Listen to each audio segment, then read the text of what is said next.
Okay, well, it is 11 o'clock, right on the dot. Let's get started, because I tend to be long-winded and not very good at time management.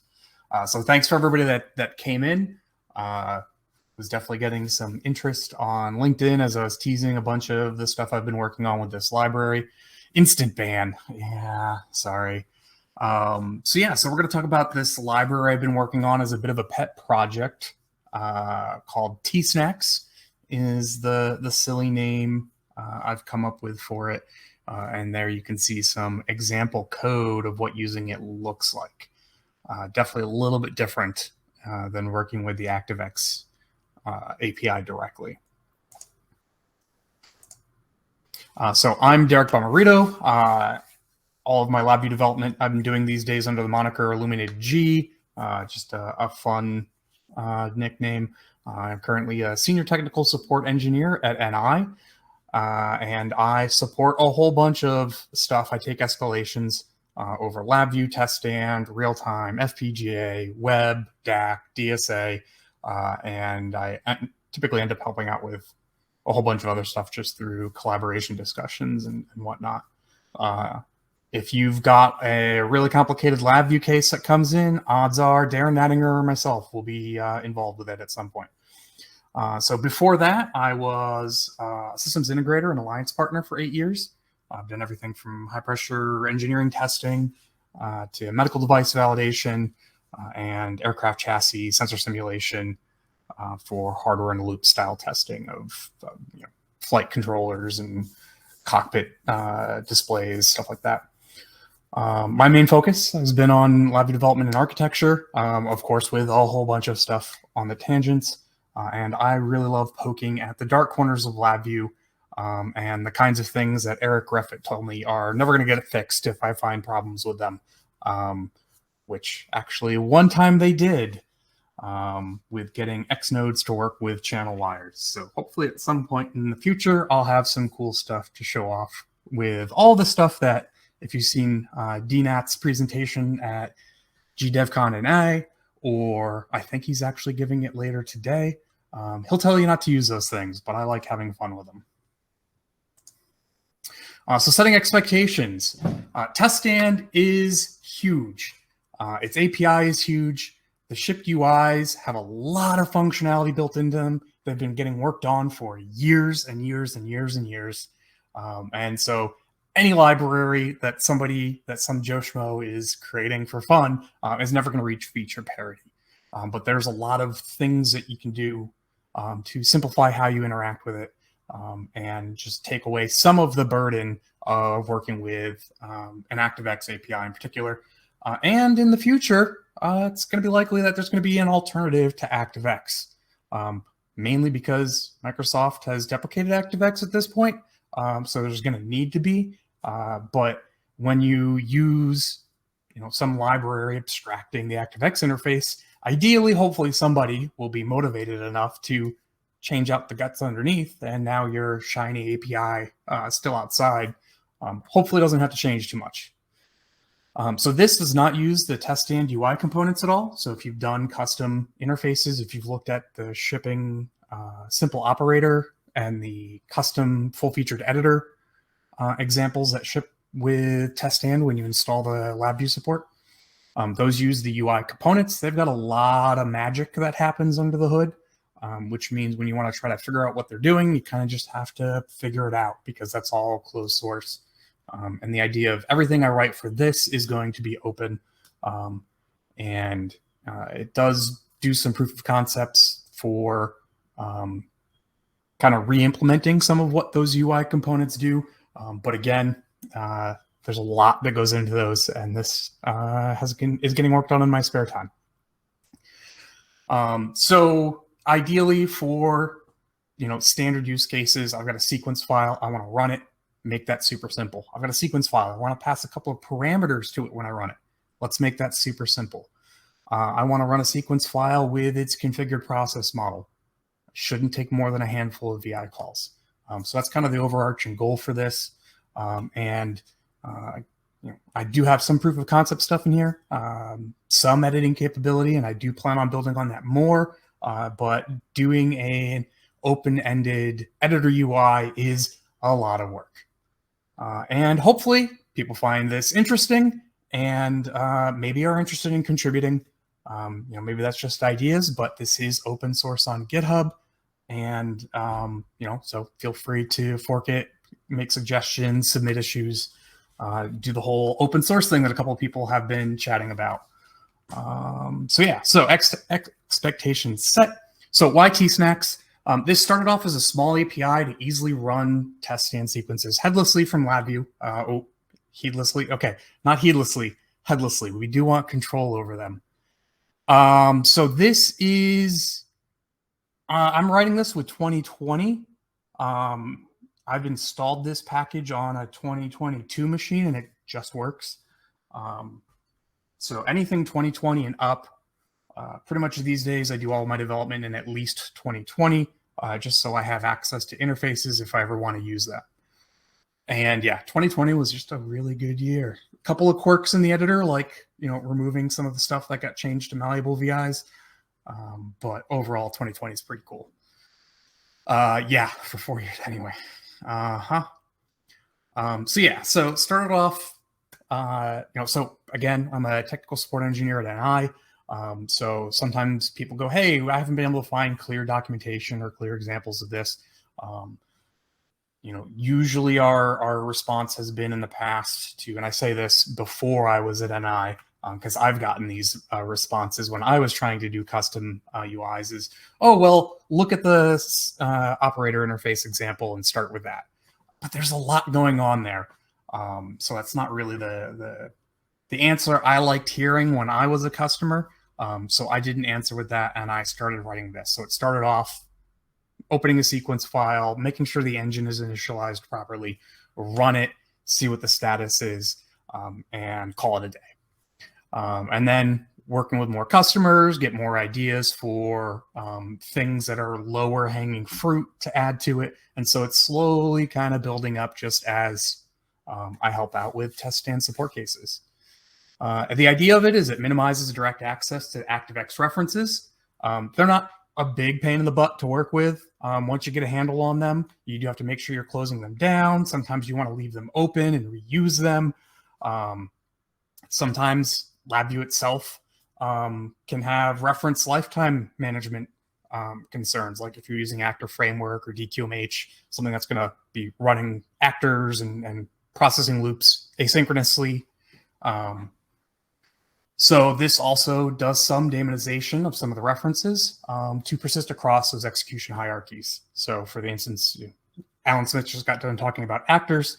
So if you have an actor that starts up and it opens a sequence file that you then pass somewhere else that you want to run, if that initial actor goes away, but you still wanted that sequence file open for use somewhere else, without the daemonization, all those references become invalid. So this just allows letting some stuff persist across execution hierarchies. So why not TestStand? So you get, even if you're not using the TestStand editor, you get a lot of really great features. It's got a really robust file format. It's got a feature-rich execution engine. You get separate executions, multi-threading, a lot of synchronization, a lot of built-in step types for common processing. It's highly customizable, has plugin-based reporting, and integrates with a lot of languages. So that's all stuff that's fantastic, and are the parts that definitely always want to be using TestStand for. Reasons why it's not always the best choice and why people do try to modify what it looks like or how people interact with it is it's got a lot of stuff. It is a very big, robust application, which means for just operators and test engineers, UIs can be very verbose and noisy. Sometimes understanding how to set parameters properly into code modules can be a pain. And there are mechanisms built into TestStand to alleviate that.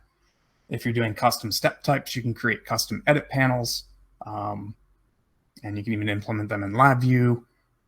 If you are a .NET developer, you can create new panels that show up in that bottom step configuration part of the interface. So there's routes to alleviate it, but they all do take a lot of work. This isn't going to change that, but a lot of people start trying to move away from TestStand or just make custom UIs because of that reason alone.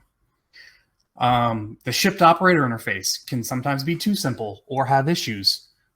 We had somebody that had to ask us how to stop their click-happy engineers from clicking the start button while the sequence was being loaded and initialized before it actually ran, because the UI components only disable the entry point buttons once execution starts, but execution can only start once everything's loaded and initialized. So some of the OI stuff has some quirks to it. Another thing is lack of examples in docs or more extensive customization. And lack is also including the fact that people have difficulty finding documentation. If you can't find the documentation and examples, they might as well not exist. I'm going to lump that in there with them, even though there turns out there is a lot more documented than most people realize. There are more examples than most people realize. It can just be hard to find and navigate sometimes. And then TestStand, as I said in the intro, has a huge API. And it's not organized in the way people might expect intuitively. For instance, opening a sequence file, you don't look at the sequence file class to see how to open a sequence file. You have to look at the engine class, and you don't look for a method name with open in it. It's GetSequenceFileEx. So some of it you just kind of have to have figured out at some point. That's a relatively simple example, but it can be difficult to navigate. Particularly for new custom UI developers.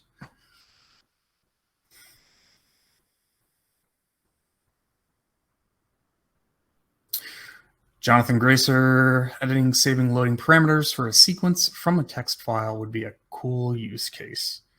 I would say, is there a reason why you wouldn't want to use the parameter steps, the parameter loader that's built into TestStand?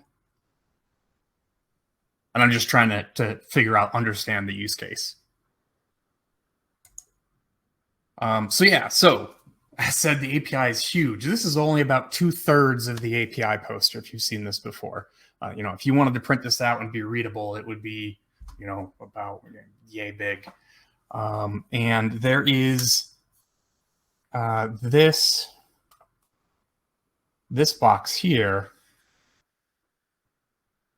is the engine class. It is big. It's got a lot of stuff. You can trigger opening a bunch of the built-in TestStand user interfaces, like bringing up the station options, step configuration panes, custom type editors.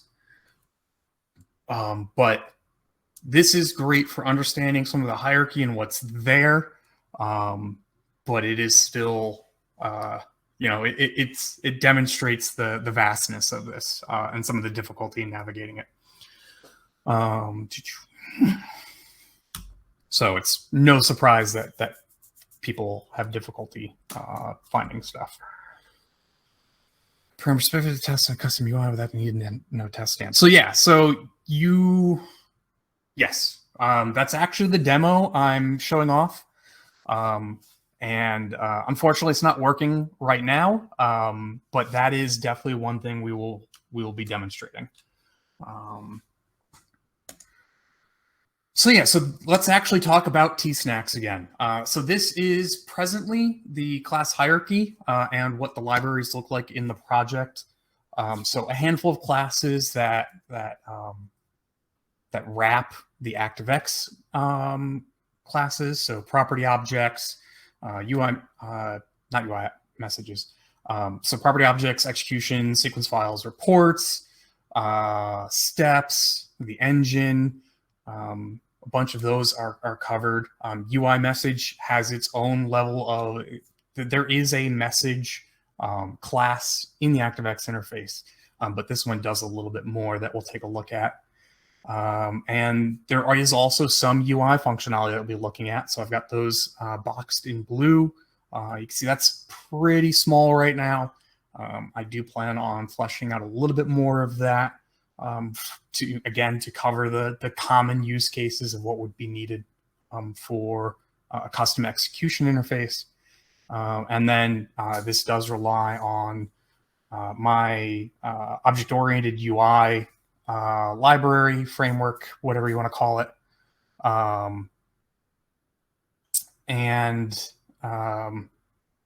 Yeah, so this isn't active frame. Yeah, it's not active framework based. It's not DQMH based. The idea is that it is its own thing that you should hopefully easily integrate into any other projects.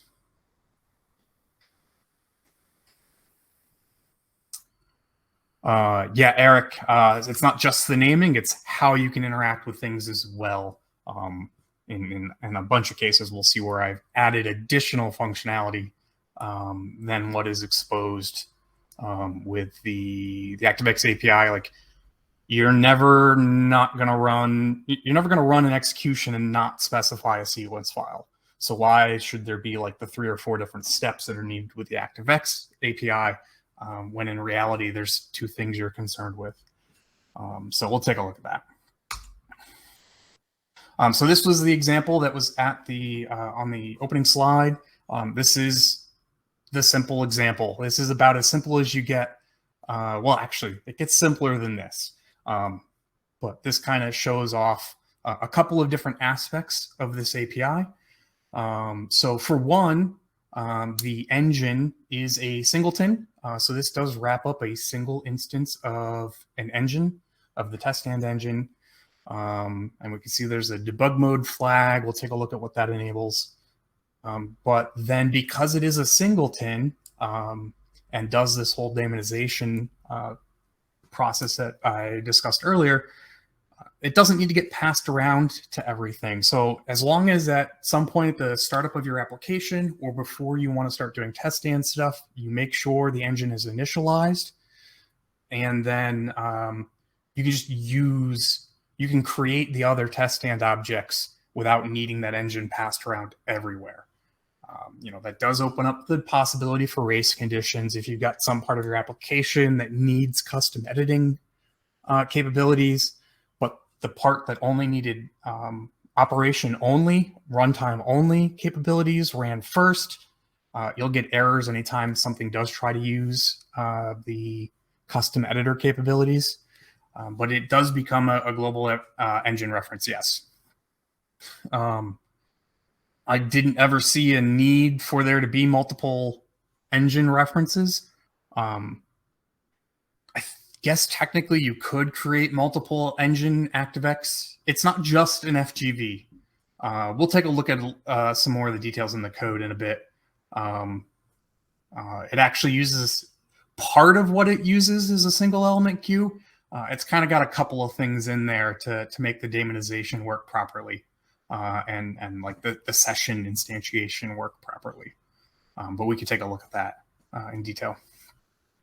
But yeah, so I can create a sequence file. The sequence file class that I have in LabVIEW, it's named SequenceFile, and it's got an open SequenceFile method on it. Execution, typically with the ActiveX API, executions don't exist until you create them. And as soon as you create them, they begin executing. So you have to, get all your ducks in a row with the ActiveX API, get all the properties you've set up, get the sequence file loaded and running. If you're running a custom process model, you got to get that loaded and initialized. Then you kind of pass everything into a create new execution method with the engine. And now you have your execution and it's running at the same time. So this changes how executions work a little bit by giving you an execution instance ahead of the execution actually existing in TestStand to do things like allow you to split up how you're initializing it and just kind of change how you interact with it a little bit. Then you can run it. You can wait for it to finish. There's also the pause, resume, terminate functionality available. You can get the report object at the end. You can get the result status. So that would typically be passed or failed. Maybe it's error. Maybe it's terminated. and then you clean stuff up.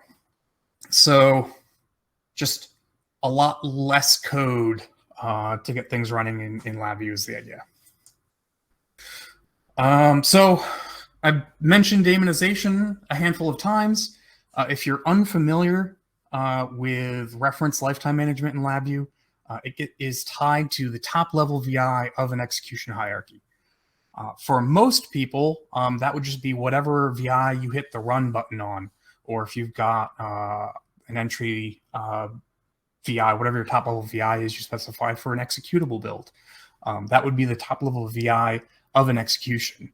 However, if you use the call asynchronous by reference or the start asynchronous call, or you use VI server with the run VI method, those will create their own execution hierarchies. So that's something that happens with Actor Framework when new actors are launched, DQMH when new modules are started, or if you're manually running stuff in the background yourself. I've got a bunch of communication libraries where I run connection handlers asynchronously in the background. So things can have infinite timeouts and do read loops and stuff in the background. So those are their own execution hierarchies. So anything created as part of those execution hierarchies becomes invalid when that asynchronous VI finishes execution, but the rest of your application may still be running. You may have created something during that asynchronous VI's execution that you want to persist beyond it finishing its run. So what this does is when you create an engine session, it actually launches its own asynchronous VI in the background that is going to stay running throughout, all the way all release session on the engine. And for a lot of the larger references, it actually creates those references in that asynchronous VI and then passes them back.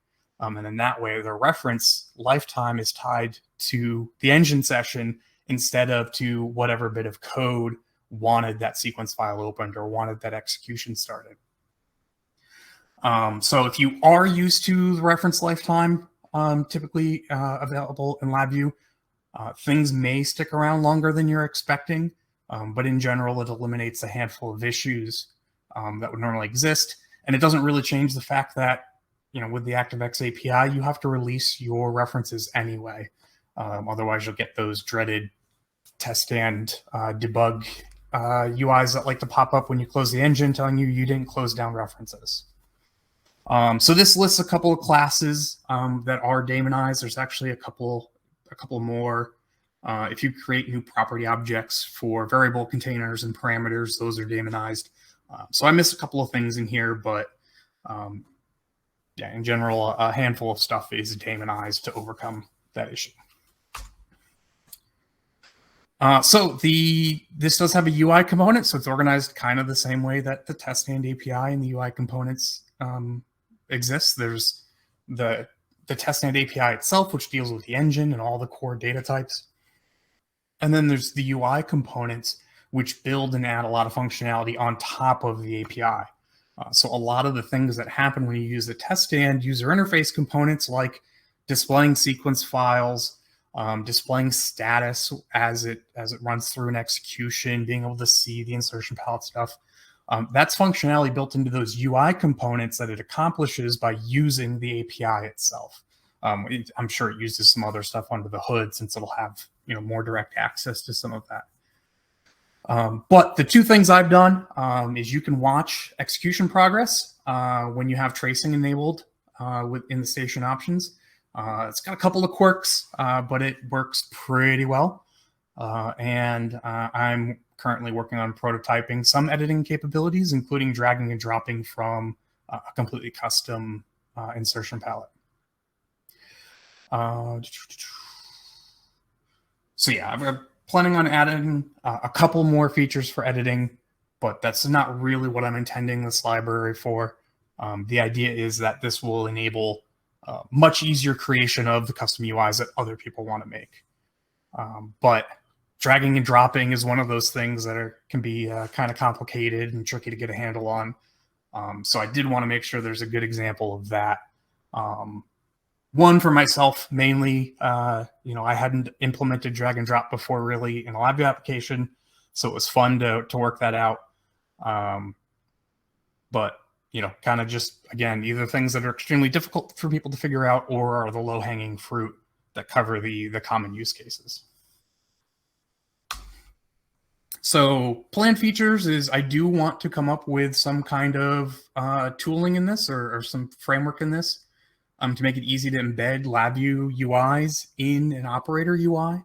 So for steps that do get displayed and maybe have charts that build as the step runs or have some other status that get displayed as part of the step, make it easy to see them instead of having them just pop up as floating separate windows. Finish APIs for programmatically creating and editing sequences. Again, the idea is primarily this enables other people to write their own custom UIs. I'm kind of working on some of that as I flesh out some of my proof of concept stuff. And then provide a simple means for displaying reports. So that's probably going to mean launching them, just causing the operating system to open them in the web browser. There is a LabVIEW 2 toolkit that was recently released on VIPM. I'll have to take a look at that.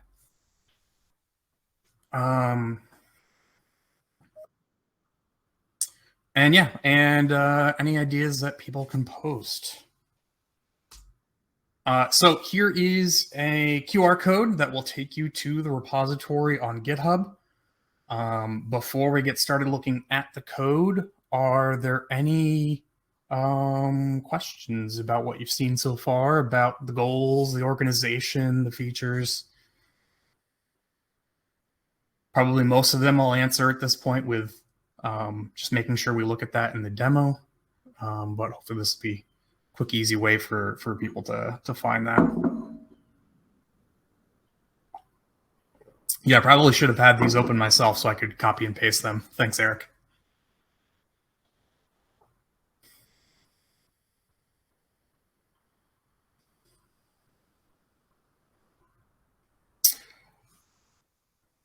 So that would not be for this. That would be a report plugin you just make for TestStand and configure in TestStand.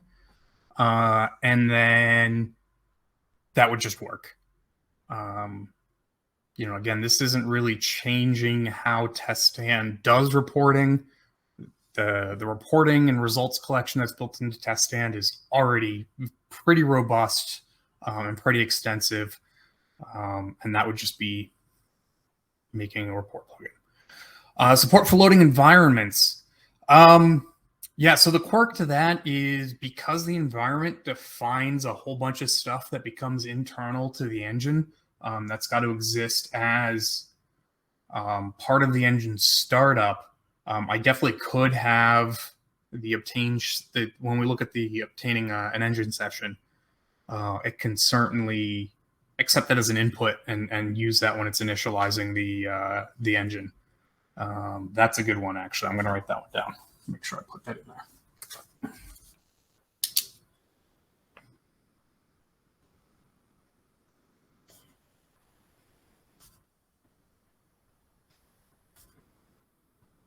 So that just like the TestStand sequence editor, if you want to change environments, you would basically have to, the nice thing about this is you could leave your top-level application running and dispose of a session and create a new session. No, publishing of the signals from TestStand. Have you? So if you, so that's the thought, Eric. Make that an optional input on the obtain session. So Cyril, I'll say take a look at my talk I'm giving. I think it's at 6 p.m. Central later today. The Beyond STM. I'm going to be talking about my communication libraries, which include WebSockets, TCP, and messaging layers that work on top of them.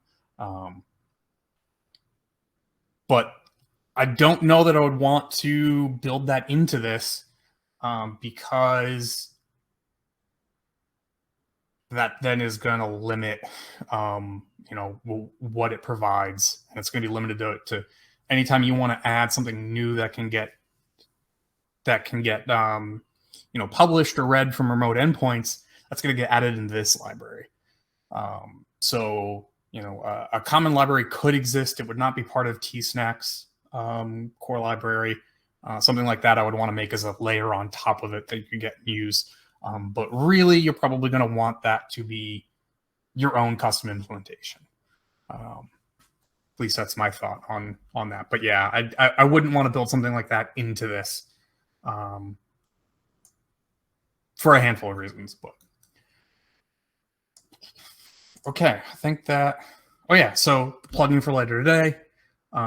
Before we look at the demos, so I'll be showing off my communication libraries, TCP serial WebSockets, HTTP stuff, a messaging API that runs on top of it.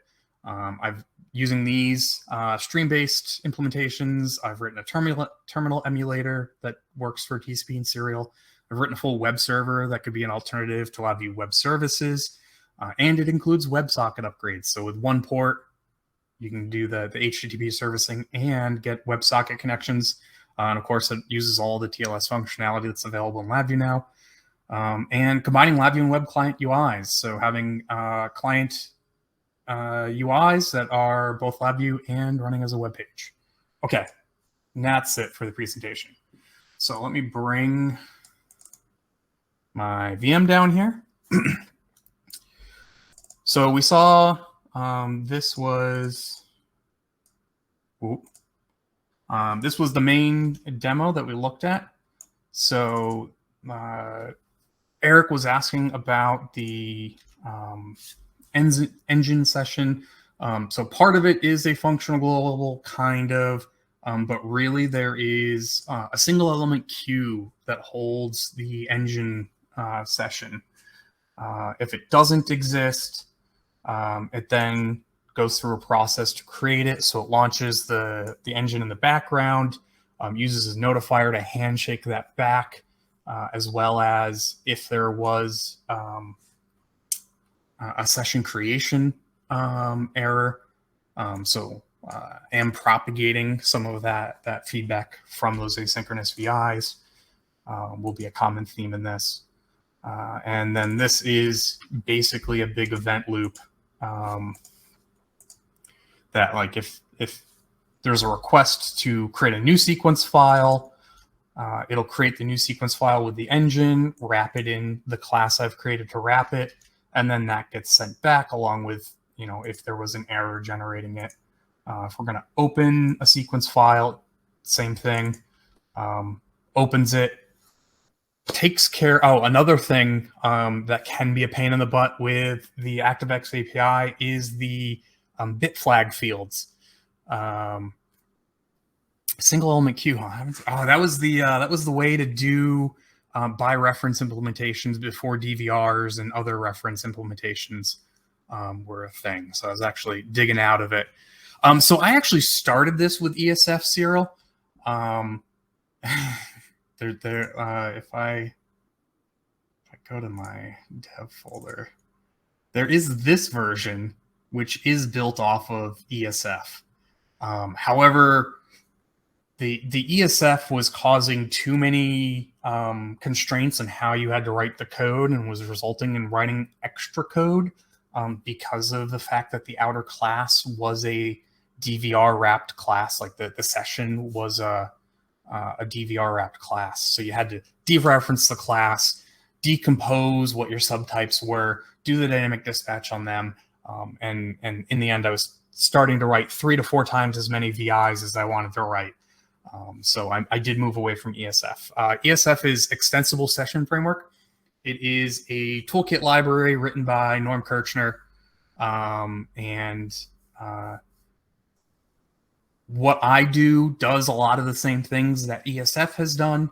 But I wanted something a little lightweight, and I didn't want everything to be kind of wrapped in this session. And I wanted to more directly leverage dynamic dispatch, which ESF prevents. ESF is useful when you are going to be leveraging composition to add capabilities to something, but then you always have to write an extra wrapper VI in the front. And in this, since pretty much almost everything in TestStand is a property object, the not being able to leverage that inheritance as cleanly and write a whole bunch of extra proxy methods and wrappers in front of that was just turning into way more work than I was looking for. So I scrapped that version and moved to this new version. But yeah, so the bit flagged fields, if we look at the open sequence file method, this is the API for opening the sequence file method. You don't have to remember what all those bit field number values are. When you're working with UI messages,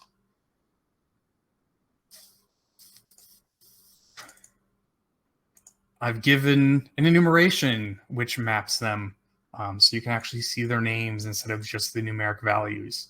I do have to change out some of the guts of the library a little bit. We'll take a look at some of the special functionality I have for UI message handling.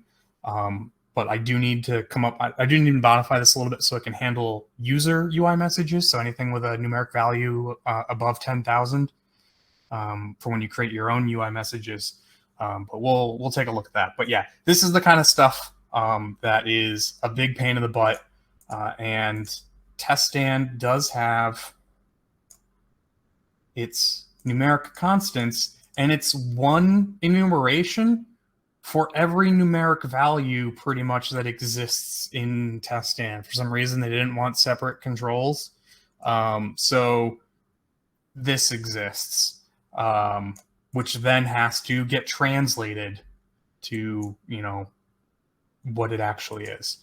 I do not understand the reasoning behind that approach, but it does make it a pain in the butt to work with some of those values. So like execution options, you get named Booleans that you can turn on and off. So doing things more the LabVIEW way instead of the way that things get done in text-based languages that do a lot more, bitwise manipulation as standard practices for flags. We have clusters with Booleans and names, and we can lean into the graphical nature of the development and make our lives easier. So that's something I've strived for. File load options turn on whether or not the search directories get used, whether to treat type conflicts as errors. So these are all things that exist as those options that get passed into the ActiveX API. And this is what they mean. If you hid the details, Google Chrome, why are you showing me a notification? Love it. Okay, what else? So yeah, so this is the engine daemon. It also has some debugging functionality, which some feedback I got on LinkedIn was maybe separating that out and adding the capability to save that to files or stuff like that. But let's actually run this and see what it looks like when it runs. So I'm gonna first, let's just run it right away with debug mode turned on. So this is, if you've seen the video I posted on LinkedIn, this is that. It does take about 10 seconds to initialize the engine for licensing and everything to happen. So now it's open, it's loading the sequence.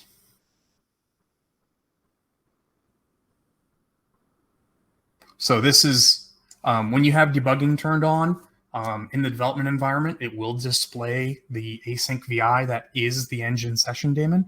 And here we can see it's running TestStand. So if you're familiar with the computer motherboard demo, you get this greeting when the sequence file opens, because this still does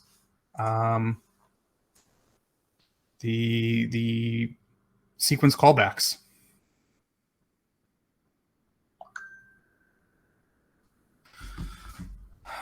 So this is one of the things that's built in right off the bat is when UI messages do get received, it will add a debug line that is it's whatever the text representation was of that UI message enumeration I showed off.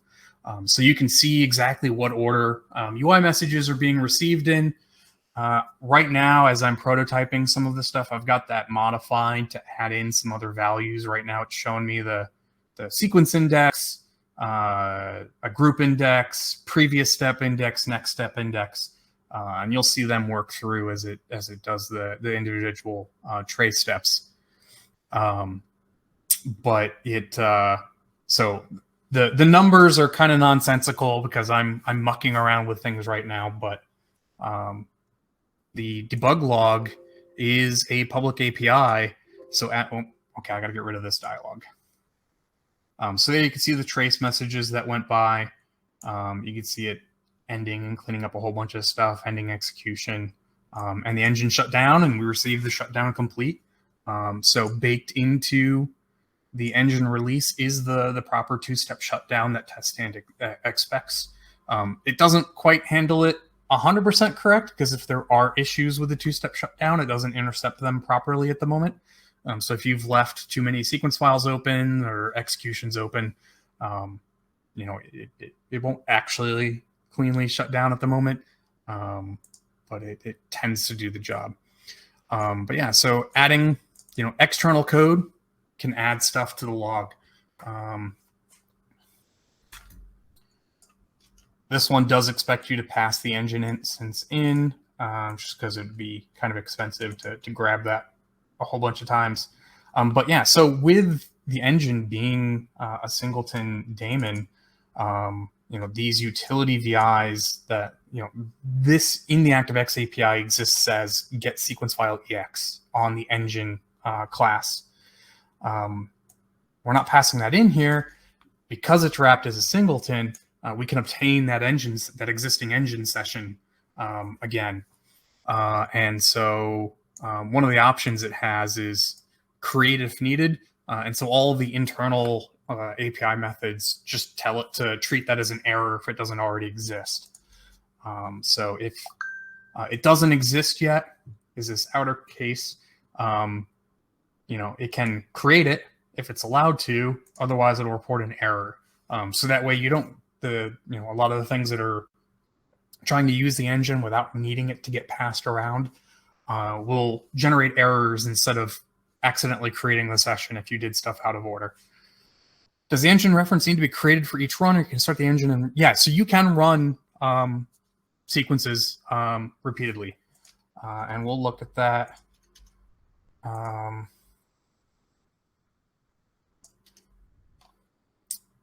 Let's actually look at that now. So I do have this UI example that I'm working. You know what? Show off a couple more things. This is about as simple as it can get. You know, again, if there is a 90% use case, which would be running a client sequence file with the default process model,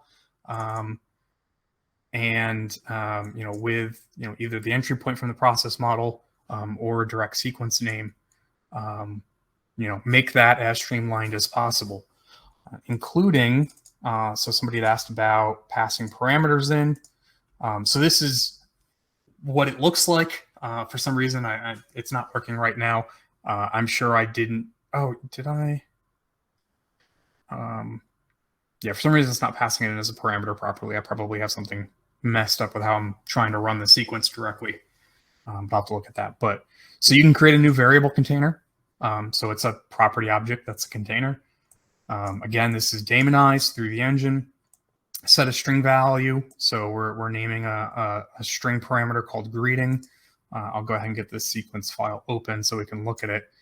And then set its value with the default of create if it doesn't exist. So, you know, normally there's a bit field you have to set, and, you know, just trying to hide the fiddly bits when we can. So this is the sequence it's supposed to be running, but it just doesn't work. So this main sequence has a parameter that is a string called greeting. I wonder if changing that to by value would help. I don't know. I didn't have to in my last example, but it was supposed to just pop up a message box, but it's not displaying anything. But this was the idea. You could have a sequence, or if you've got customized process models and your entry points have custom parameters that your entry points specify, you know, you can bring up the process model. Definitely save a copy. Don't work with the shipped ones, but you could add parameters, more parameters to your entry points in the process model. By default, in the process models, just specifies what you want the entry point sequence to be for the client sequence file, but you could certainly customize this even more. So there are a handful of the easy to work with data types for automatically switching based on what you wire in. There isn't a method to automatically convert things like clusters or arrays into TestStand properties. You have to do that manually. I do have some stuff in the works that would make it able to do that, but it would be slower than implementing the known structure yourself. But here's another pretty simple example with showing some more cleanup code since we're running things more manually.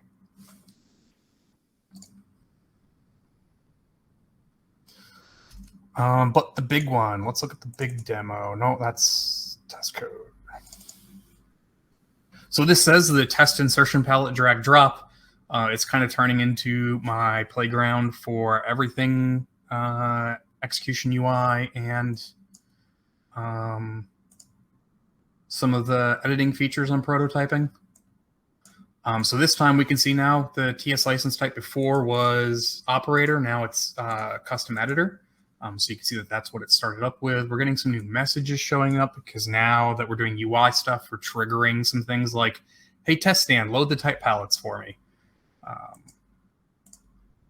And this is just automatically opening the computer motherboard demo.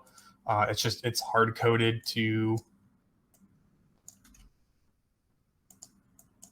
load the motherboard test sequence demo. But again, relatively simple API to get things going. Create a UI manager instance. Right now, I do have my own separate images that I'm using, but I did find out about TestStand's ability to give you the images for the icons it has in its library, so I might switch over to use those instead, but have to initialize the images first, then create the UI manager. It creates the engine session for us if it doesn't already exist, and again, we can turn debug mode on or off to get that log VI to show up, but it's more or less the same as what you get with the engine obtain session. Returns out the UI manager instance, also returns out the engine instance if you need it. So technically I don't need this get engine accessor over here. But create an insertion palette, tell it what subpanel to insert the insertion palette into, create a sequence view, tell it what subpanel to insert into. So actually if I close this down, this UI, there's a subpanel here, and there's a subpanel here.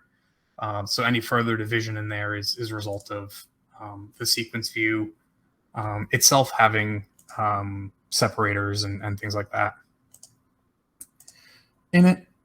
But then it's just opening the sequence file the way we've already seen. Open a sequence file and then telling the sequence view panel to set that as the visible sequence file. So it comes up. You can see all the steps, all the nesting. We can look at the different sequences that are in the sequence file, see the steps.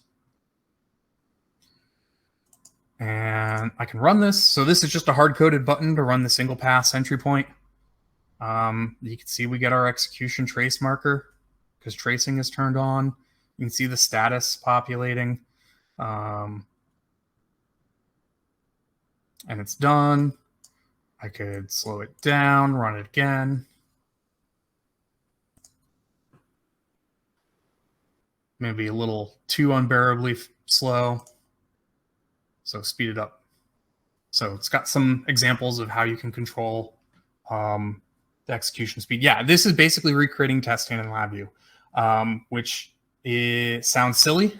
It kind of is. But again, the UI components that ship with TestStand, they do a lot of stuff under the hood. And it'd be nice to have some examples of how they accomplish what they're accomplishing out in the world with things that are open source that you can look at and have examples of things to find.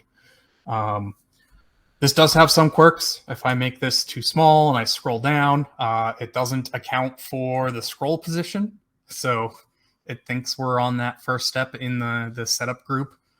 So got some stuff to still tweak, getting those to show up in the proper places. But once it has run, you can go back and look at the sequences and the results in each one of them. If we actually trigger an error, let's do a RAM error. Okay, red statuses. And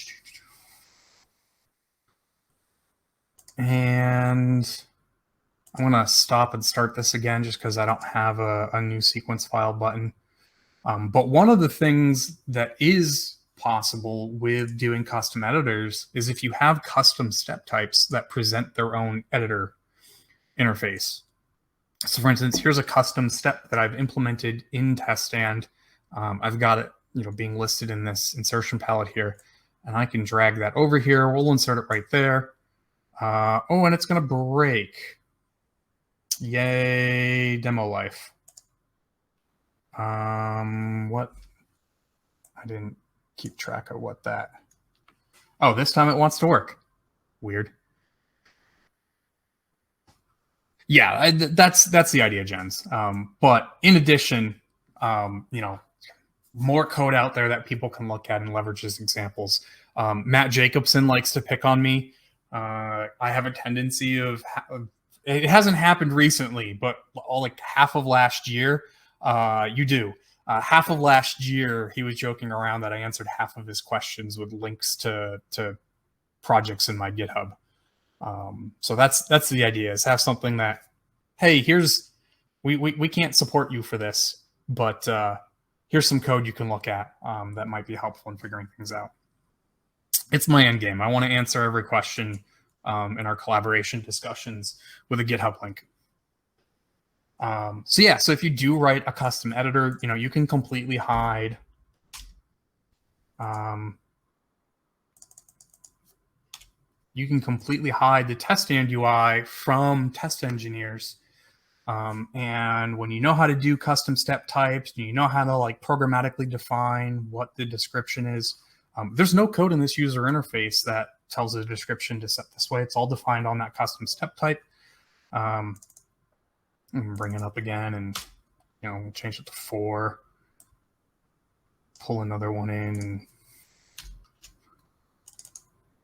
and so this is just a LabVIEW UI that's written and specified as an edit substep for the custom step type. So you can get much cleaner interactions for test engineers that don't want to see the list of umpteen properties that need to get specified for a VI to run. Whoever wrote that VI knows what things need to be provided, so why not give a purpose-built editor for those steps, and actually have those inputs and arguments stored as variables on the step.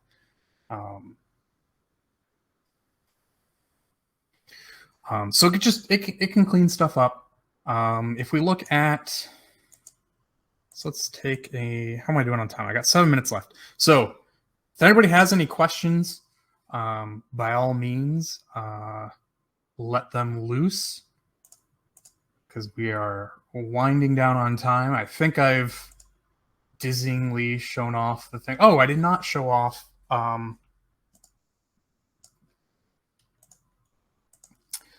the UI message stuff I said I wanted to talk about. So on the engine instance, if we look at UI messages, the idea is that my engine class is the only one that directly receives UI messages from TestStand. Again, the idea being hide the ActiveX interfaces whenever possible. Although if you ever do need them, you want to do something that's not implemented in this library, pull the reference out, do what you need to do with ActiveX. Sometimes that's not going to be avoidable. Again, the idea is this is not going to replace the TestStand API. It's too big to. So if you need to do something with a sequence file that there's not a VI wrapper method for, you can either write one and contribute to the project, or pull the ActiveX reference out and do the things you need to do. All of them pull that out. The property object stuff gets kind of slightly fancy. It's not really that fancy, but it gets a little fancy with the references. So in LabVIEW, you know, things, the inheritance hierarchy here matches the TestStand class hierarchy. A sequence file is a property object file, which is a property object. And I don't want to have to, you know, find SequenceFile's method to get the property object reference. In the TestStand ActiveX API, every object has a method you have to call to get the property object. But that kind of isn't how you know, inheritance has to work. Typically, you're able to access, you know, parent methods directly on child instances, and so this kind of wraps up. You know, it'll check to see if you've gotten the property object reference before. If you have, cool, it's got it already. If not, it will get it. You know, so for instance, from a sequence file has an override method to call that sequence file class specific method to get the property object wrapped representation. I'm pretty sure that's probably a limitation in how ActiveX works. If I had to guess, I'm not 100% sure. But then the idea is that, you know, you have a sequence file, you can call the get value and get a nested value that's stored as an attribute, or, you know, one of the TestStand built-in values from that sequence file without ever having to manually manage the conversion to the property object representation yourself. You can just use the TestStand classes the way you would expect inheritance to normally work and call the property object classes on that. And whenever it needs, I have to remember to go directly to polymorphic instances. Whenever it needs that property object internally, it's using that VI that does that conversion automatically. So yeah, so when they expose gRPC, yes, that will be a pretty big rewrite of TSnax. That is the plan for when that happens. I don't have a roadmap yet to know when that's going to happen. And I actually haven't even seen the demos they've given of it. I think my assumption is there's going to be some stuff that's not going to directly translate to gRPC. But yeah, again, you know, I mentioned that early on. The idea is that if you use something like this and you end up not having to dive into the underlying ActiveX type much or at all, you know, ideally the guts could be changed out in this and leave the public API the same. Assuming they add in all the matching capabilities in gRPC. So yeah, so that would be a rewrite underneath.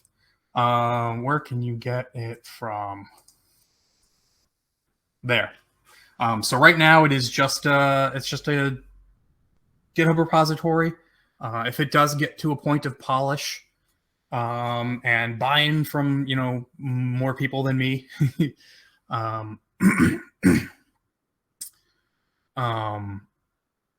know, maybe I'll make it a VIPM package. But for now, its home is going to be GitHub and will remain GitHub.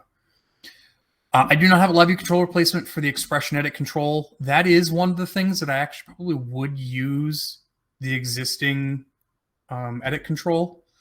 One of the things you can do with the engine is open that expression editor browser. So if you go into TestStand, you know, and you click the little FX button, this dialog is something you can pop up from LabVIEW code.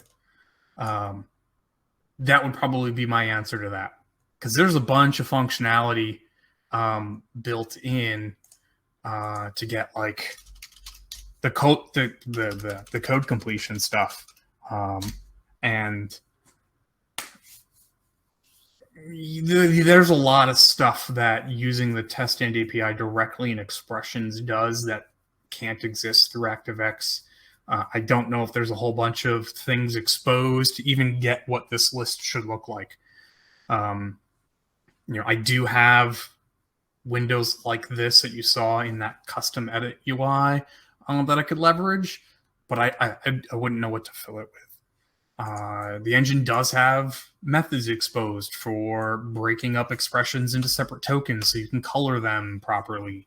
But that's not something I'm interested in. No, I'd rather just cause that, cause this dialog to pop up and call it a day.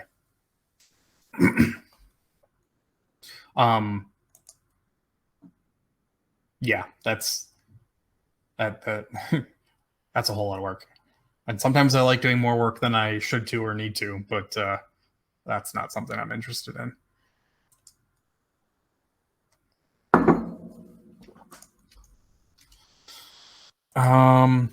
So yeah, so back to, I'm now out of time. But yeah, with the engine, the idea is that you can register UI message callback. And this is how the UI components I'm building work. They specify what UI message IDs they're interested in. You can pass in an owning class, what the VI to call is, and some variant data that'll get passed into the callback every time it gets called. And so if we look at the sequence view manager, it's got a UI message, and this is how it handles for the tracing. Pulls out the sequence context for the trace message that got fired, and then does the stuff to get the UI to update, which is actually a picture control that it's drawing that image onto just at the correct location.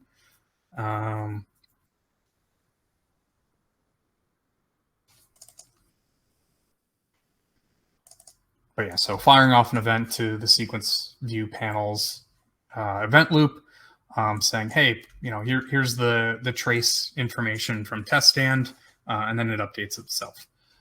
But it accomplishes that by it doesn't even use the ActiveX API directly. It is registering its callback with the engine. And I've just got this VI that generates what IDs it's interested in.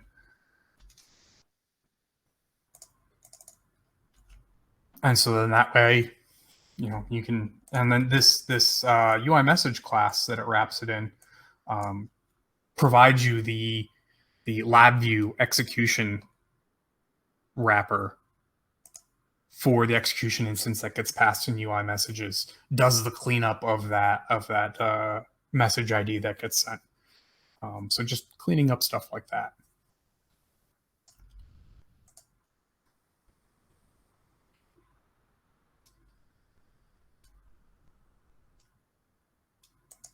I have, but a while ago.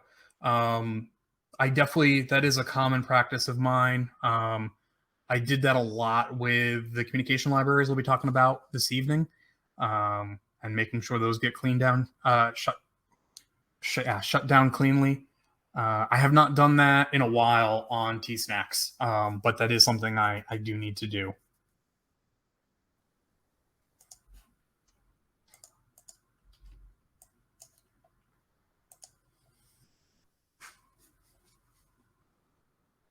Well, so and again, I mean, that's the nice thing about the way, that's the idea, is that the classes manage the references, so that hopefully you don't have to.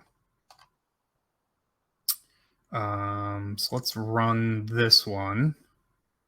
We're not going to run debug mode.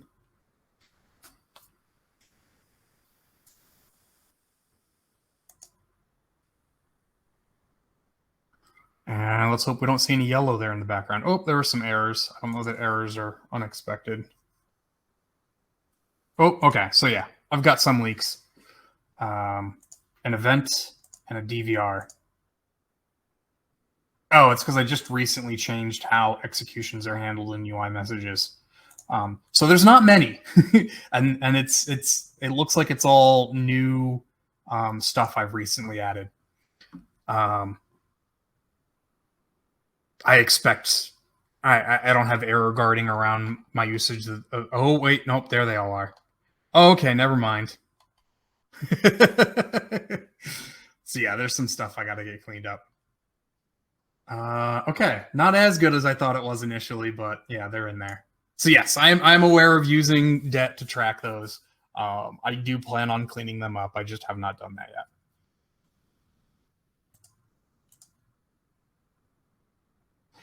Yeah. UI messages are the bane of my existence. Which is, yeah. And I'm pretty sure, yeah, I'll have to trace it out and see where they're coming from.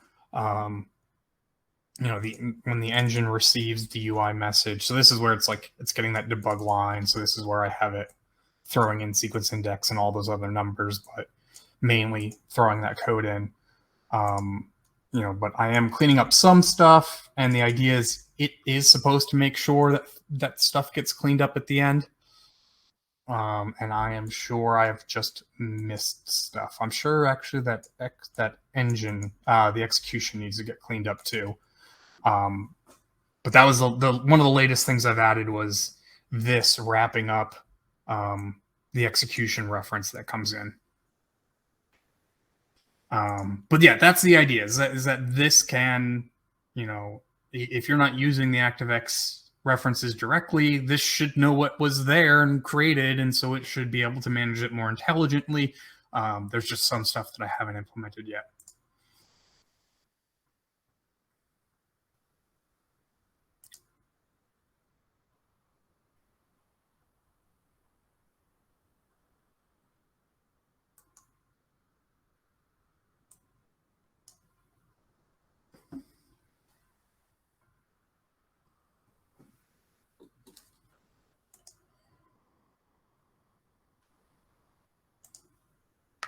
Yeah, no, it was a trap. Honestly, I was expecting even more to show up than what was there. So we'll yeah, that's something I, like I said, I've done it. I just haven't done it with this library yet. But again, since everything's encapsulated, it should get all cleaned up. It should be certainly easy to manage that. Yeah, and that's one of those things where we get a lot of customer support cases like, hey, my memory is getting used up too much. TestStand saying, I'm getting that dialogue when the TestStand engine closes down that says these references weren't closed down, but I'm not using them anywhere. But it's like, well, yeah, but did you register a UI message callback? And they're like, yes, I do. It's like, that's probably where it came from. So being able to track that and just not even have to deal with that is ideally that's what happens here. Of course, all bets are going to be off once you do pull those references out to do the stuff that it doesn't do directly. But that's once you pull the references out yourself, that's on you.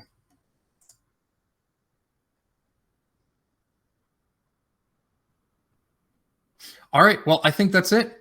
Definitely take a look at the repository. And yeah, feel free to ping me if you have any questions or anything else. If you want to help out, add features to it, that would certainly be awesome. This certainly isn't going to fit every use case, but hopefully it fits a lot of use cases and just makes things less painful to do. Because getting started with TestStand API and custom interfaces can be an arduous process that trips more people up than it needs to. So again, just trying to minimize that. All right, that's it. I'm going to stop streaming now. Thanks everybody for stopping in. We'll catch you later.